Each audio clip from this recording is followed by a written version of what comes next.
अस्सलाम वालेकुम। आज बहुत ही खूबसूरत मौसम है, बहुत ही बारिश हुई है रात भर, हवा चल रही है और आज नवा रोज़ा है। तो मैंने सोचा है कि मैं इस खूबसूरत मौसम में केक बनाती हूँ, नॉर्मल केक जो होता है। तो आए इसके लिए मतलब केक के लिए मैंने लिए हैं 4 अंडे, वनीला एसेंस और बेकिंग पाउडर और साथ में शुगर। सबसे पहले हम 4 अंडे हमने डाल लिए, वनीला एसेंस मैंने डाल दिया।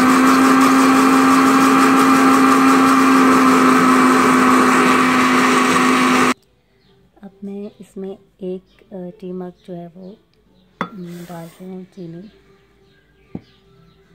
और अब 1 कप ऑयल डाल रही हूँ।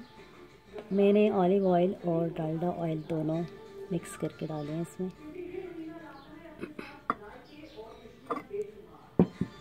ब्लेंडर चला देंगे।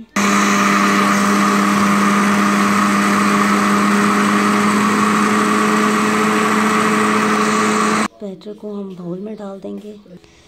इसमें हम 2 कप मैदा डालेंगे, 1 कप पहले डालेंगे फिर 1 कप बाद में। 2 चम्मच बेकिंग सोडा हमने इसके अंदर डाल दिया है और अब हम इसको धीरे धीरे मिक्स करें। धीरे धीरे डाल के हम मिक्स कर रहे हैं इसको।